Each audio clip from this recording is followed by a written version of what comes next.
Hari ini kita mau bahas dari kitab Kejadian. Kitab Kejadian ini adalah rancangan awal Tuhan yang begitu dahsyat, begitu luar biasa. Khususnya Kejadian pasal yang pertama sampai pasal yang ketiga itu merupakan sebuah kreasi rancangan awal Tuhan yang Tuhan sudah siapkan bagi kita semuanya. Sangat rugi kalau kita nggak ngerti, sangat rugi kalau kita nggak bahas, sangat rugi kalau kita tidak menghidupinya. Karena betul rancangan ini pernah didistorsi sama iblis. Tetapi rancangan Tuhan tidak pernah bisa digagalkan.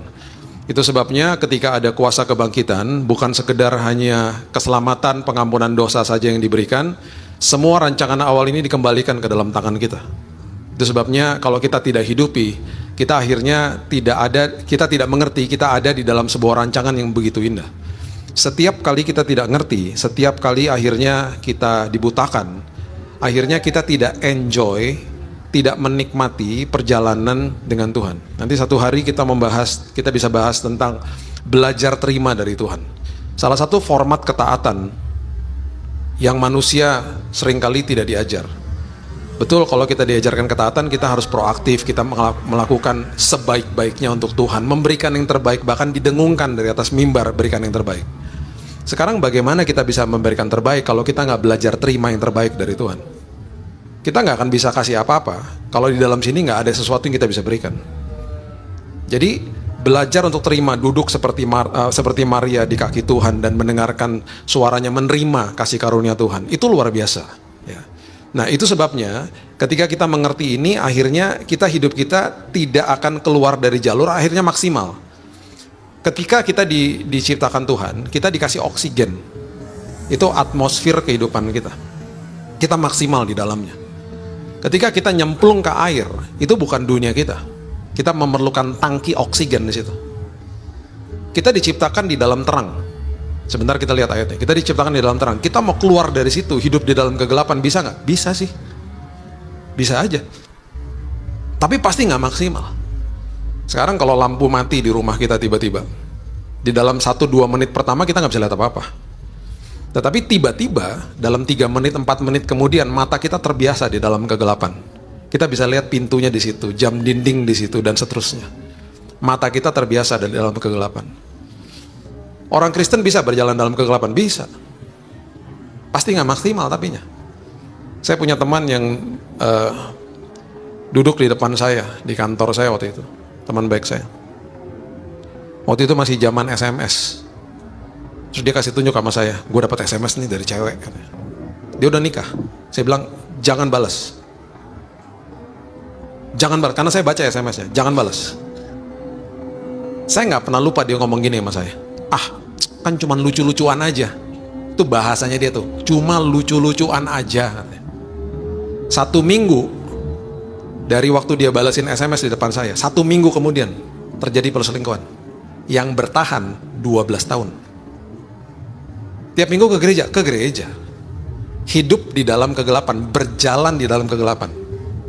Waktu udah selesai semuanya, dia bilang gini sama saya, gua baru menghabiskan 12 tahun sia-sia. Sia-sia hidup gua. Jadi gak maksimal kan, di luar rancangan Tuhan akhirnya. Nah itu sebabnya kitab Kejadian ini jangan dibaca hanya sekedar dari sisi historis. Karena ini merupakan rancangan Tuhan yang sangat dahsyat bagi kita. Ya, saya nggak punya waktu untuk bahas semuanya, tapi mulai perlahan-lahan nanti saya bagikan kepada Bapak Ibu supaya makin mengerti. Karena rancangan awal Tuhan itu dahsyat sekali buat manusia. Ya, kita lihat di ayat 1 ya, ayat 1 sampai ayat 4. Kejadian pasal yang pertama, ayat 1 sampai 4. Pada mulanya Allah menciptakan langit dan bumi. Bumi belum berbentuk dan kosong, gelap gulita menutupi samudera raya, roh Allah melayang-layang di atas permukaan air. Perhatikan ayat 3. Berfirmanlah Allah, jadilah terang. Lalu terang itu jadi. Oke, perhatikan kalimat-kalimat ini. Berfirmanlah Allah, jadilah terang. Perkataan pertama Allah di dalam proses kreasi yang didokumentasikan di Alkitab adalah kata jadilah terang. Berarti ketika Allah mengatakan, memperkatakan, Allah mendengar. Jadi kita bisa mengambil kesimpulan, pendengaran pertama Allah di dalam proses kreasi yang didokumentasikan di Alkitab adalah kata jadilah terang. Makanya iman timbul dari pendengaran akan firman Allah. Jadi kalau baca Alkitab jangan gini.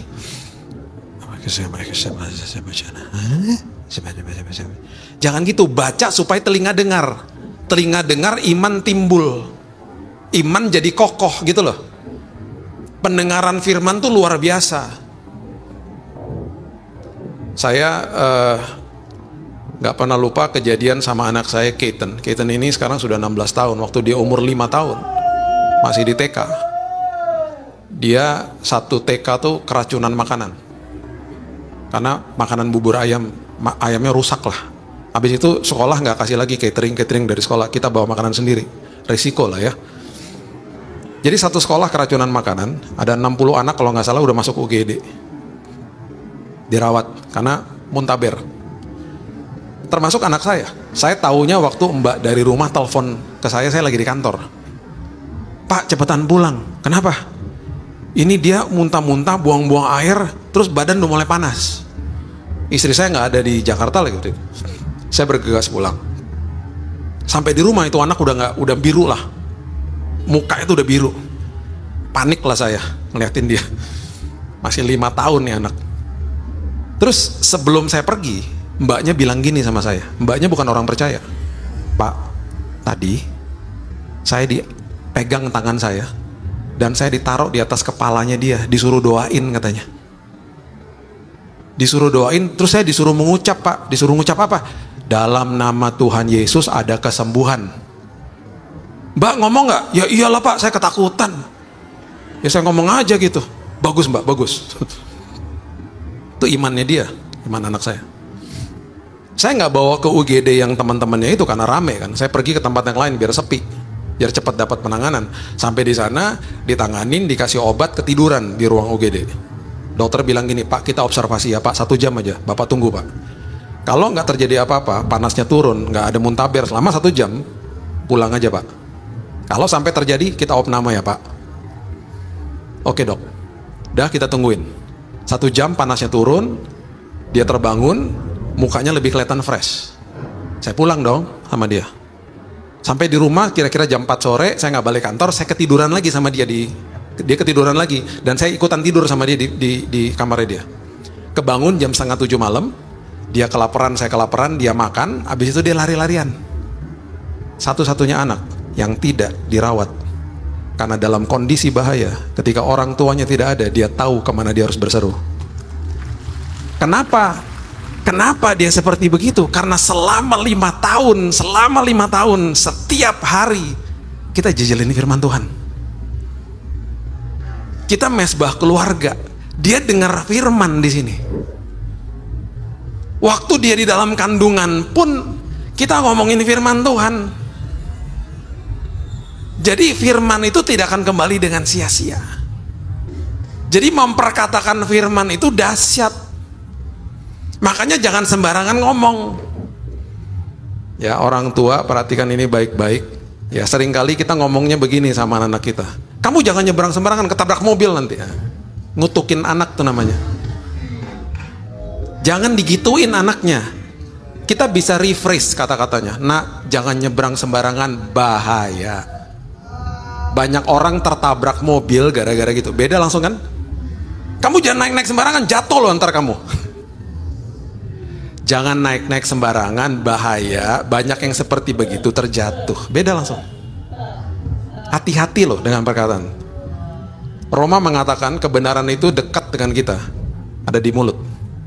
Tetapi kebenaran tidak akan keluar dari sini kalau kita nggak terima kebenaran. Karena dalam hati kita sampah akhirnya. Kenapa? Karena input menentukan output. Coba lihat ayat yang keempat.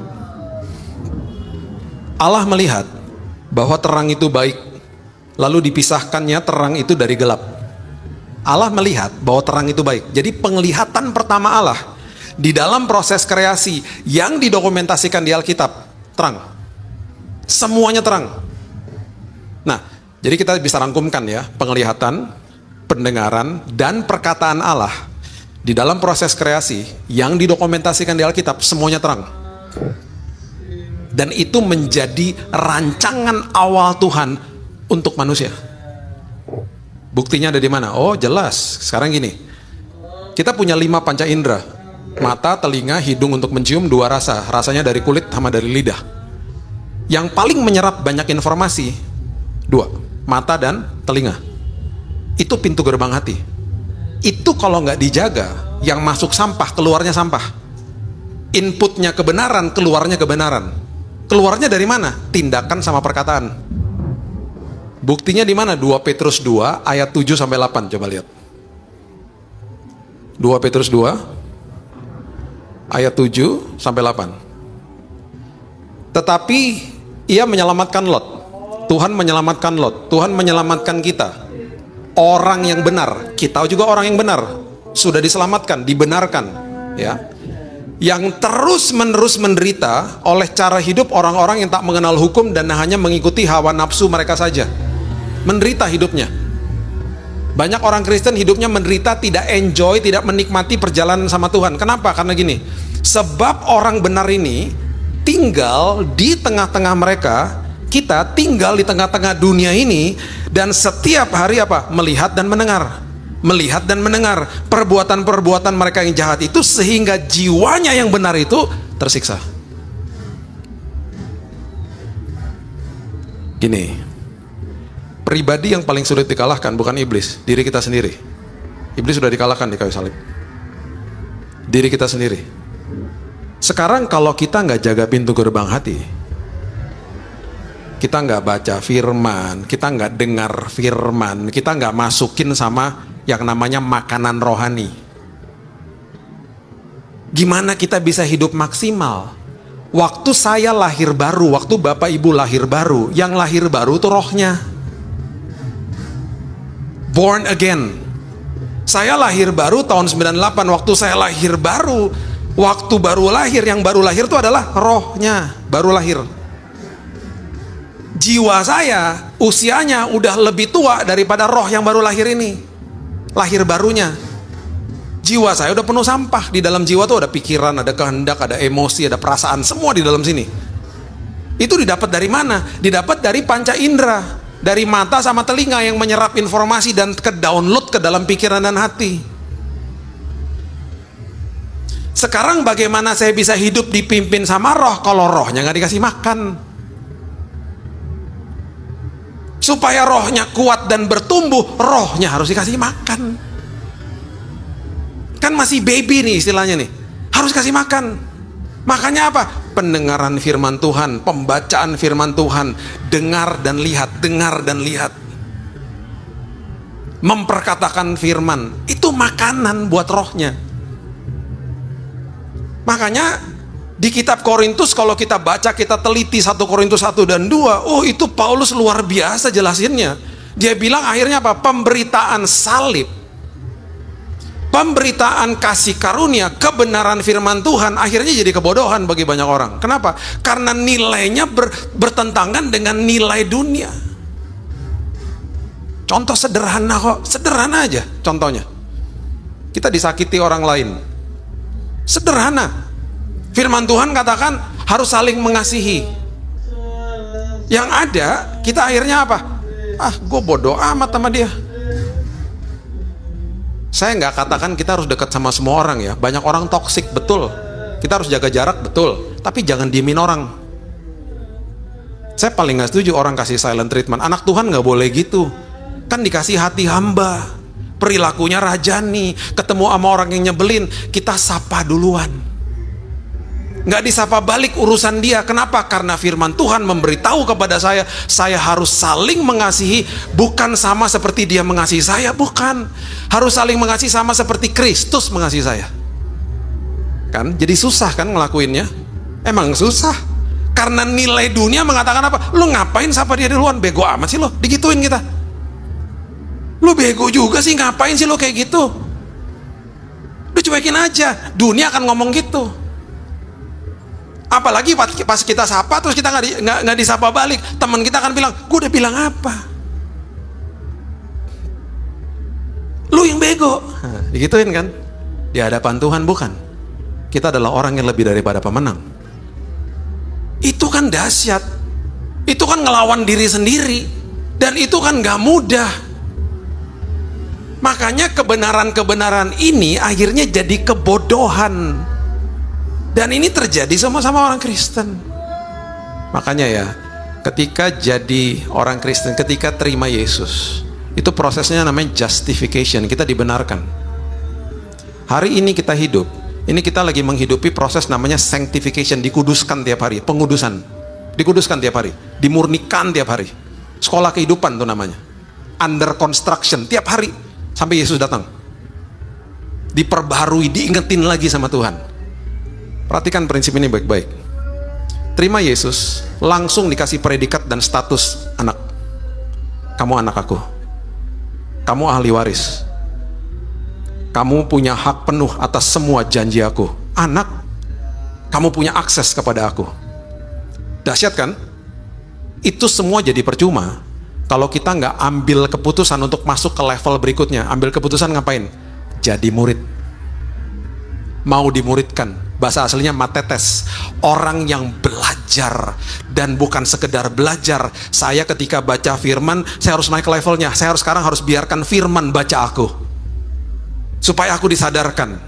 Saya bukan hanya mau mengerti dan mengetahui firman Tuhan, sekarang level berikutnya saya harus hidupnya dikuasai sama firman. Ayo, itu kan pertumbuhan namanya. Makanya Petrus mengatakan, bertumbuhlah di dalam kasih karunia, supaya kamu gak tersesat dan tidak kehilangan pegangan. Yang kehilangan pegangan kan anak kecil. Makanya ketika keluar dari rancangan-rancangan ini, hidup manusia gak akan bisa survive. UNESCO ya mengeluarkan data. Di awal tahun 2000 itu yang suka baca di Indonesia tuh 1 berbanding 45. Hari ini Indonesia yang suka baca itu 1 berbanding 1000. Kami di Immanuel, ya, toko buku Immanuel, penerbitan Immanuel, kami sampai mengeluarkan Alkitab sepanjang tahun untuk memandu jemaat untuk baca. Bayangin coba. Itu pun dikemas dengan cara hari pertama pas baca tuh selalu setiap hari ada perjanjian lama, perjanjian baru, Amsal sama Mazmur. Dikemas sedemikian rupa sampai-sampai pembacaan firman 1 hari itu cuma 20 menit. Selesai. 20 menit 1 hari itu. Baca sebagian perjanjian lama, perjanjian baru, Mazmur, Amsal. Kalau dilakukan itu 20 menit sepanjang tahun sampai 365 hari, selesai baca 1 Alkitab. Sampai dikemas begitu loh. Itu pun gak dibaca. Terus karena udah gemes banget, kita keluarin lagi buku namanya Kumpulan Perkataan Yesus. Itu biasanya kalau lihat Alkitab yang konvensional itu kan ada merah-merah tuh di perjanjian baru. Itu kan perkataan Yesus, dikumpulin jadiin 1 buku, supaya paling nggak baca deh itu perkataan Yesus deh. Kan dibaca juga. 1 berbanding 1000. Bayangin ya, kalau 1 buku rohani kita baca, 1 buku itu ada 15 pasal, kita baca 1 pasal per hari yang paling cuma memakan waktu 30 menit. Kita baca 1 hari 1 pasal, setengah bulan 1 buku kita baca, 1 bulan 2 buku kita baca. Dan tanpa kita sadari banyak jawaban-jawaban yang ada di situ. Dan buku-buku ini ditulis sama penulis-penulis yang dapatkan pewahyuan dari Tuhan, yang belajar. Dan kita dikasih, disodorkan, udah finish product, udah selesai semuanya. Kita tinggal ambil, kita serap, kita hidupi. Itu udah ditulis, gak dibaca juga. Kenapa? Karena Indonesia menempati urutan pertama menurut UNESCO yang orang-orangnya nomor 1 di dunia yang spend waktu di depan gadget dan HP-nya per hari rata-rata 5 jam. Ambil keputusan. Besok baca. Bukan baca sosmed. Baca Alkitab. Baca buku rohani, ambil 1 baca. Anak-anak saya dari kecil saya didik mereka baca. Kemarin anak saya yang si Raina, dia sekarang 23 tahun. Dia kemarin baru beli 5 buku. Saya bilang, "Kak, masukin sosial media, Kak. Bilang nih buku-buku kamu yang baru, Kak." Ayo dong, baca. Supaya apa? Supaya terang Tuhan itu yang sudah diberikan sama kita, kita tahu Ada di sini, kita berjalan di dalam kebenaran akhirnya. Karena kita ngerti benar, kita ngertinya, pahamnya benar, yang keluarnya benar. Ketika ada tekanan, tindakan sama perkataannya terang semuanya. Kalau dimasukin sinetron terus, yang keluar sinetron juga sama aja. Giliran ada cekcok suami istri, cerai aja, cerai. Karena dengerin sinetron, cerai terus. Input menentukan output. Yang kedua, ayat 26. Kejadian 1 ayat 26. Ya, ini berbicara tentang identitas. Ini ayat udah sering kita baca. Tahun 2007, malam-malam jam 11 malam saya lagi baca nih ayat. Waktu itu saya sempat ngomong gini, "Duh Tuhan, nih ayat udah sering dibaca ya, tapi emang keren banget sih nih ayat ya Tuhan ya." Ayat 26. Tiba-tiba Roh Kudus bilang gini, "Bill, baca ulang Bill." Oke, saya baca ulang. Terus tiba-tiba suaranya ngomong gini, "Pelan-pelan bacanya." Oke, udah pelan nih Tuhan. Terus apa lagi? Baca sebelumnya. Terus saya baca lagi sebelumnya. Akhirnya dapat tuh pewahyuan jawabannya gitu. Sampai saya loncat dari kursi, natap meja, gubrak. Istri saya udah tidur. "Apaan sih berisik?" Dapat suara Tuhan. Malam-malam. Saya mau bagikan kepada Bapak Ibu ya. Ini luar biasa ini ayat. Ini bicara soal identitas soalnya. Ayat 26. Kalau kita nggak ngerti ini, hidup kita jadi banding-bandingin sama orang lain selalu. Ya, lihat. Berfirmanlah Allah, "Baiklah kita menjadikan manusia menurut gambar dan rupa kita." Itu identitas. Segambar dan serupa. Supaya itu kata sambung. Therefore, oleh sebab itu. Maksudnya kalau tidak dilakukan yang pertama, nggak bisa lakukan yang berikutnya. Jadi harus ngerti dulu identitas serupa dan segambar, ya kan? Kemudian supaya apa? Supaya mereka bisa berkuasa atas ikan-ikan di laut, burung-burung di udara, ternak seluruh bumi, atas segala binatang melata yang merayap di bumi. Itu bicara soal kehidupan. Saat itu kehidupannya adalah banyak hewan-hewannya, harus menguasai, harus dikelola, maksudnya gitu. Sejak awal manusia tidak pernah diberikan sorga, diberikannya bumi untuk dikelola. To have dominion over, to have authority over, punya otoritas atas hidupnya. Untuk supaya manusia bisa menguasai kehidupannya, manusia harus paham identitasnya di dalam Tuhan terlebih dahulu. Oke? Sebaliknya terjadi. Kalau kita nggak paham siapa kita di dalam Tuhan, akhirnya kehidupan menguasai kita. Orang yang masih terikat sama rokok, tanpa dia sadari tembakau menguasai dia. Orang yang masih suka minum minuman keras, tanpa dia sadari kan bahan dasarnya buah-buahan berkuasa atas dia. Orang yang masih terlibat seks bebas, tanpa dia sadari manusia lain berkuasa atas dia. Manusia yang masih mengejar-ngejar uang, tahta, jabatan, status, ketenaran, hal-hal itu menguasai dia. Apa yang dikejar itu yang menguasai manusia. Diperburuk lagi, kita tinggal di kota yang hedon. Saya pernah duduk di kafe di depan sebuah mall yang besar. Di depannya, di depan lobi ada tulisan 12 merek mobil dan motor yang boleh parkir di depan lobi. Salah nggak? Enggak, sah-sah aja. Saya ngomong sama teman saya, tuh lo lihat tuh, kalau orang nggak ngerti kebenaran, kasihan tau nggak? Dia akan berpikir kalau dia nggak punya 12 merek mobil atau motor itu, dia belum di kelas yang layak. Nah, makanya ya, kalau saya punya mall, saya nggak akan ada sign-sign begitu depannya lobi. Saya akan tulis besar-besar, yang datang duluan boleh parkir depan lobi. Nah, mau mobilnya butut kayak apa kayak, boleh parkir depan lobi. Jadi Bapak Ibu, kalau satu hari lihat mall ada tulisannya boleh parkir depan pintu yang datang duluan, itu punya saya mallnya. Mudah-mudahan punya mall cuman karena mau buat sign aja di depan ya, biar nggak head on. Itu yang terjadi. Akhirnya manusia saling lirik-melirik, saling banding-membandingkan. Timbullah istilah yang di Jakarta kita kenal, gengsi. Karena ayat ini didistorsi sama iblis. Yang dilakukan akhirnya gambar diri seseorang dirusak. identitasnya akhirnya dia merasa identitas saya itu ada di belakang jabatan, harta, status, atau ketenaran saya. Itu adalah identitas saya. Tanpa dia sadari itu jadi Tuhannya dia. Tanpa dia sadari dia sembah hal-hal itu. Ya, sekarang kita mundur nih, ayat 11 dulu. Nanti kita baca ulang supaya kita ngerti yang dimaksudkan ayat 26. Ayat 11 coba lihat. Ketika Tuhan menciptakan tumbuh-tumbuhan, kepada siapa Tuhan berfirman? Coba lihat ayat 11. Ini yang Roh Kudus waktu itu bilang sama saya, baca ulang. Berfirmanlah Allah, hendaklah apa? Tanah menumbuhkan tunas-tunas muda, tumbuh-tumbuhan yang berbiji, segala jenis pohon buah-buahan yang menghasilkan buah yang berbiji, supaya ada tumbuh-tumbuhan di bumi, dan jadilah demikian. Perhatikan kalimat ini. Tuhan berfirman kepada tanah. Ketika Tuhan menciptakan tumbuh-tumbuhan, hendaklah tanah mengeluarkan tumbuh-tumbuhan. Berarti tumbuh-tumbuhan sumbernya tanah.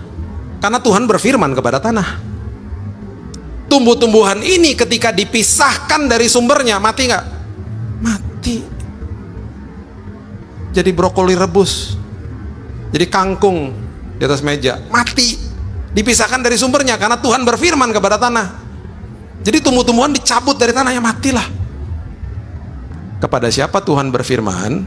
Ketika dia menciptakan ikan-ikan yang ada di bawah laut. Coba baca ayat 20. Ayat 20 firman Tuhan katakan begini.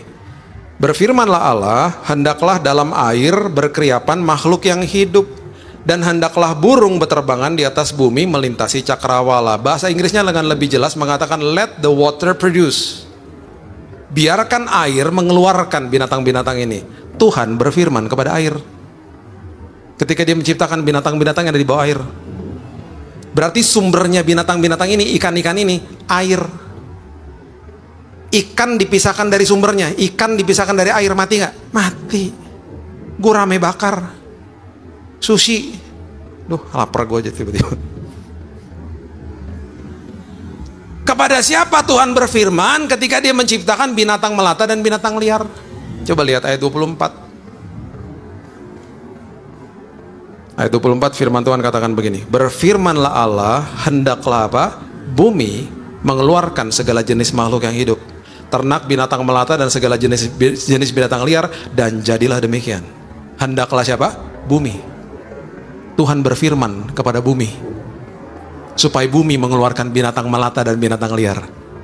Sumbernya binatang melata, binatang liar adalah bumi, karena Tuhan berfirman kepada bumi.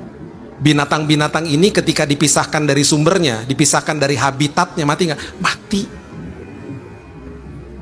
Nah, setelah kita ngerti ini, sekarang baca ulang ayat 26, pelan-pelan bacanya.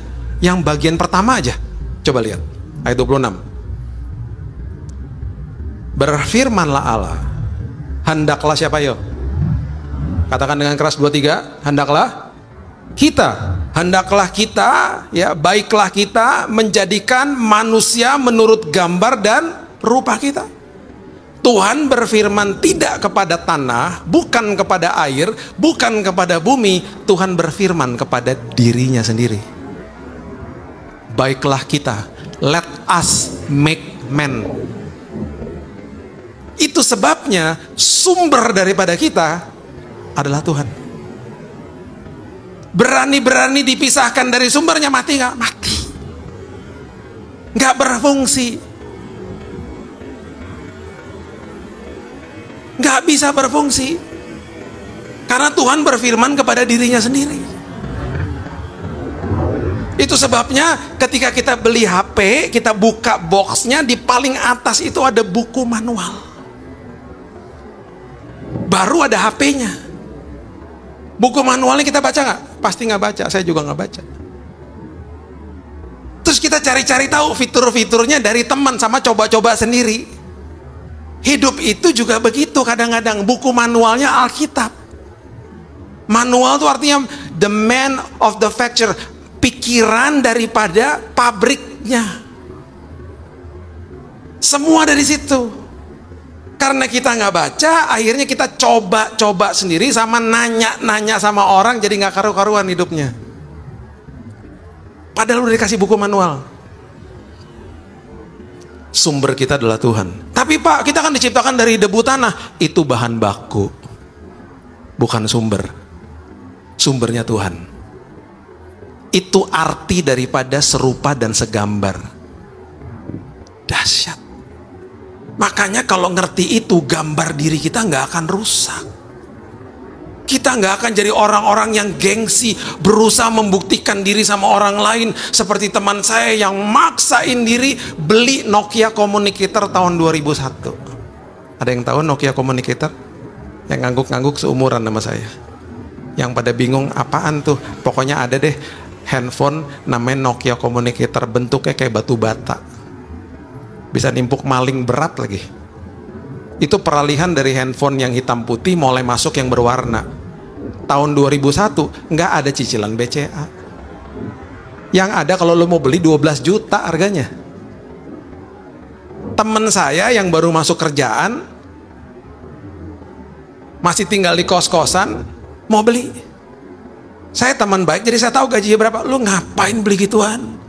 Zaman itu sosial media belum semarak sekarang, nggak ada WhatsApp. Waktu saat itu HP dipakai untuk telepon, terima telepon, sama SMS. Sesekali ada pager bunyi bergetar sini. Yang bingung ya, bingung lah. Apaan tuh pager? Google aja, adalah pokoknya zaman itu kayak Star Trek gitu di sini. Teman saya maksa beli, saya bilang, lu udah punya uang dari mana? Gue udah bilang sama teman gue mau pinjam duit, ntar gue balikin nyicil. Emang lu perlunya sedemikian, sampai sedemikian tuh, kenapa sih lu? Saya penasaran dong, lama-lama tau gak dia ngaku juga, dia bilang gini, gue habisnya malu Bil, kalau ngumpul sama teman-teman pada punya semua, gue nggak punya. Gengsi. Singkat cerita dibeli sama dia 12 juta, tuh gede banget uangnya. Dibeli sama dia.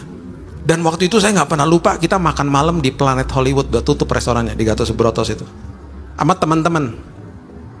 Dia buka dong di atas meja.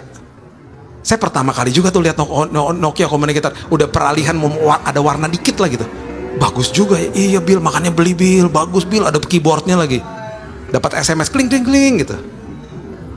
Terus dia bisikin saya, Bil, gue pinjam HP lo boleh nggak? Buat apaan? Mau balasin SMS. Emang HP lo kenapa? Kagak ada pulsa. Mana sih? Terus saya bisikin lagi dong, lu beli HP 12 juta, 100 ribu nggak punya? Nggak punya. Itu beli pulsa di depan tuh, di atas meja, gak ada duit. Beli HP 12 juta, 100 ribu nggak punya. Akhirnya pinjam HP saya, balesin di bawah meja, karena malu sama teman-temannya. Gengsi. Merusak hidup seseorang. Satu hari lagi saya pernah datang ke Grand Hyatt sama teman saya, punya mobil Verosa, butut mobilnya, udah banyak karat-karatnya gitu. Datang telat, mau datang ke pernikahan temen. Waktu datang telat ke lobinya Grand Hyatt, orang-orang udah pada di luar semua, nungguin valet lah, nungguin mobil. Saya bilang dong sama dia, udah kita di sini aja valet. Maksud lo? Ya valet aja udah. Kalau kita parkir ke bawah macet nih, orang lagi pada bubar. Terus dia sempet diem gitu ya, terus dia ngeliatin orang-orang cewek-cewek yang pada berdiri, bajunya bagus-bagus, cantik-cantik gitu. Terus dia ngomong ke saya, lu enak udah nikah. Emang kenapa? Gue kan masih jomblo. Kalau gue keluar dari mobil butut, pasaran gue jatuh. Elah, emang lu stok market apa pasaran jatuh? Malu kali, mobil gue butut. Akhirnya kita parkir di bawah. Puji Tuhan masih ketemu mempelainya. Gengsi. Saya diundang sama reuni. Adalah reuni, saya nggak mau sebut. Pokoknya reuni lah, reuni SMA ya. Datang malam-malam, ya reuni kecil-kecilan lah. Di hari kerja, rumah saya di Jakarta Pusat, kumpul-kumpulnya di Jakarta Selatan. Hari kerja, naik mobil macet dong Jakarta, sebelum pandemi lagi. Jadi saya ngapain? Naik ojek. Langganan saya telepon, Mas, ntar lu tungguin gue ya, lu jangan kemana-mana, gue bayar, lu tungguin gue, lu kasih duit makan, pokoknya lu tungguin, jangan kemana-mana, supaya gue pulangnya gampang gitu. Sampai di sana, saya lihat di parkiran mobil mewah-mewah. Dalam hati saya, gila, teman-teman gue hebat-hebat juga nih. Mewah-mewah mobilnya. Duh, mobil sport yang harganya udah jubil buset deh pokoknya harganya. Saya masuk ke dalam, terus tukar-tukar kartu nama, kan saya nggak punya kartu nama lagi. Kartu nama itu hampir semuanya presiden, direktur, CEO, owner lah segala macam. Tiba-tiba teman saya bisikin, Bill, lu jangan percaya ya Bill. Percaya apaan? Sama semua mobil-mobil di depan, kartu-kartu nama. Kenapa? Itu banyak yang nyewa mobilnya. Buset, nyewa. Iya, nyewa sama pinjem, Bill. Udah gitu kartu nama lu jangan percaya juga. Itu banyak yang bodong. Itu main asal buat aja tuh. Lu buat apa mereka kayak begitu? Mereka biasa membuktikan diri, Bill. Selesai dong acara, bubar dong. Pas bubar, di depan, pas vale mobil-mobil mewah datang. Saya nunggu juga di depan. Nunggu apa? Motor ojek. Lu naik apa, Bill? Naik ojek. Mas, buruan ke depan. Saya gak malu tuh. Saya masih gak nyadar nih. Terus saya naik di ojek kan. Bye semua. Saya jalan. Pegel-pegel sih badan 1 jam sampai rumah kan. Di tengah-tengah jalan saya rasa merdeka banget. Wow. Baru nyadar. Ih, merdeka banget gua. Gak berusaha buktiin diri sama orang lain. Gak ada gengsinya. Merdeka karena serupa dan segambar seperti Tuhan. Gak usah buktiin diri sama orang lain. Hati-hati loh, kalau udah namanya minder gitu, hati-hati loh. Akarnya tuh kesombongan. Yang terakhir, ayat 29 coba lihat. Ayat 29 ini luar biasa. Karena ini rancangan awal Tuhan yang berbicara tentang provisi Tuhan. Tuhan sudah menyiapkan yang terbaik, bahkan masa depan kita ditanggung sama Tuhan. Ayat 29 mengatakan, berfirmanlah Allah, lihatlah aku memberikan kepadamu segala tumbuh-tumbuhan yang berbiji di seluruh bumi, dan segala pohon-pohonan yang buahnya berbiji, itu akan menjadi makananmu. Ingat, kalau kita baca ayat ini, kata biji diucapkan sampai 2 kali. Semua pemberian Tuhan ada unsur bijinya. Apa? Harus ditabur kembali. Semuanya. Ada 3 komponen. Nanti satu hari kita bisa bahas juga ya. Yang besar, yang Tuhan titipkan dalam hidup manusia. Waktu, talenta, dan uang. Yang seringkali kita hitung-hitungan.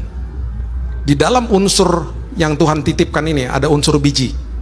Yang harus ditabur kembali. Oke? Nah, ketika kita mengerti ini, kita akan mengerti apa yang Yesus ajarkan di Matius 6 ayat 31. Janganlah kamu khawatir dan berkata, apakah yang akan kamu makan, minum, dan pakai. Jadi bukan sekedar nggak boleh khawatir aja, nggak boleh berkata juga. Janganlah khawatir dan berkata. Yang dibahas khawatirnya, berkata nggak pernah dibahas. Berkata tuh apa? Ngeluh. Aduh gimana ya? Aduh gimana ya? Aduh besok gimana ya? Jangan ngeluh. Ngucap syukur. Ada kuasa di balik ucapan syukur.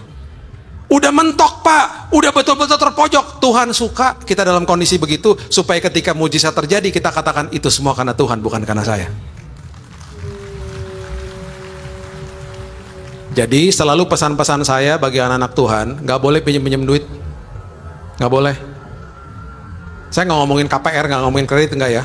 Telepon teman, telepon keluarga, pinjem duit dong, malu-maluin. Anak raja loh kita. Itu sama aja, anak saya keluar dari rumah, pergi ke tetangga sebelah, tante, om, bagi makan dong buat besok. Bukannya kamu anaknya Pak Billy, betul. Bukannya besok nanti orang tuamu akan sediakan makanan. Belum lihat. Bagi dong, minta dong, pinjem dong. Yang malu siapa? Saya, orang tuanya. Makanya Yesus katakan, jangan khawatir dan berkata, apakah yang akan kamu makan, minum, dan pakai? Bukankah hal-hal itu dicari oleh orang-orang dunia? Udah terpojok Pak, udah terjepit Pak. Memang biasanya begitu. Supaya ketika mujizat terjadi kita akan tidak pernah katakan, oh itu karena aku punya jejaring, punya koneksi, enggak, kita nggak akan ngomong begitu akhirnya.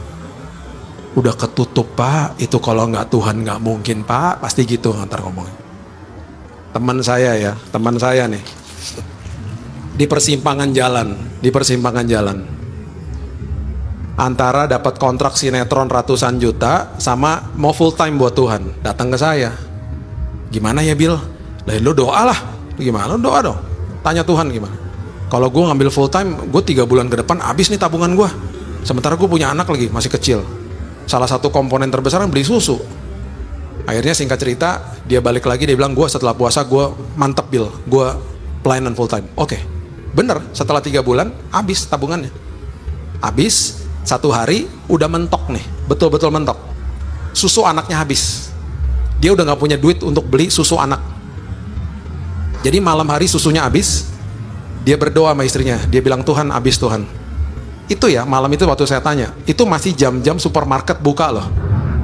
Dia dengan mudahnya bisa telepon siapa aja pinjam uang untuk beliin susu buat anaknya, karena besok pagi anaknya akan bangun minta susu. Dibuang kaleng susunya. Lu bisa tidur malam itu? Ya pertama khawatir sih, tapi gue bisa tidur nyenyak. Mereka berdua dibangunkan sama tangisan anaknya jam 5.30 pagi.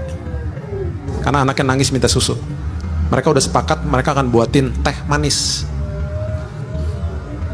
Waktu dia keluar, dia buka pintu kamarnya. Di depan pintu kamar itu ada meja makan. Di atas meja makan ada kaleng susu tulisannya jumbo size. Bingung dong, karena kemarin yang dibuang bukan jumbo size. Dia cek ke dapur, ke tong sampah, masih ada di situ. Dia bingung ngeliatin gitu. Ini dari mana ya? Dia bilang gini sama saya, Bill, lu tahu nggak? Biasanya gue kalau ngeliat kaleng susu gue teduh banget karena itu kan makanan anak gue. Ini pertama kali gue ngeliat kaleng susu gue ketakutan kayak penampakan, tau nggak? Gue ketakutan sampai gue cowol-cowol gini. Ini apaan, dari mana nih? Gitu. Tiba-tiba mbaknya keluar dari kamar. Mbak, ini dari mana mbak? Loh, itu mertua bapak tadi nganterin jam 5 pagi. Loh, nganterin jam 5 pagi? Dia tanya sama istrinya, kamu kasih tahu mama? Enggak, siapa yang kasih tahu mama? Mereka telepon mamanya.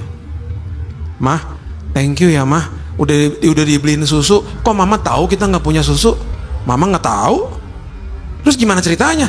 Mama tadi malam di supermarket, mama lagi beli-beli, lagi belanja-belanja, tergerak aja pengen beliin susu buat cucu, katanya gitu.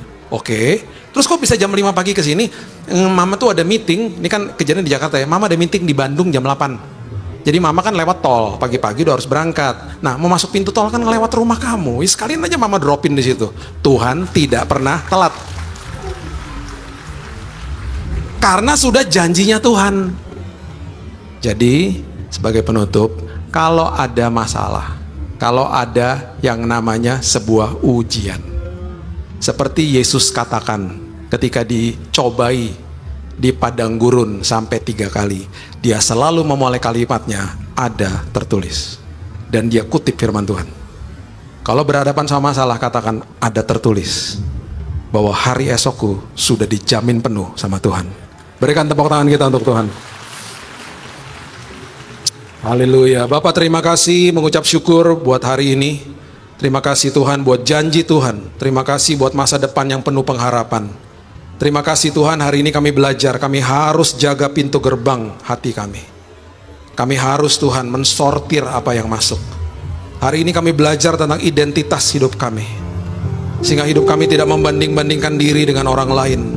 Karena kami tahu bahwa kami sudah utuh dan penuh. Karena hidup kami serupa dan segambar seperti Tuhan. Dan kami mengerti bahwa hari esok kami sudah ditanggung penuh sama Tuhan. Bahkan kami bisa mengatakan bahwa hari esok kami begitu indah berdasarkan dengan janji-janji Tuhan. Walaupun kami belum lihat. Kami begitu percaya, iman kami teguh karena ada Yesus. Iman kami tidak goyah karena ada Yesus. Terima kasih Tuhan, meteraikan firman ini. Dan kami akan jadi pelaku-pelakunya. Kami akan mengalami Tuhan. Dan hidup kami akan sampai ke seberang dengan selamat dan aman. Karena kami berjalan bersama sumber atas segala sumber. Terima kasih Bapa. Hanya di dalam nama Tuhan Yesus kami sudah berdoa dan mengucap syukur. Kita sama-sama katakan amin. God bless you.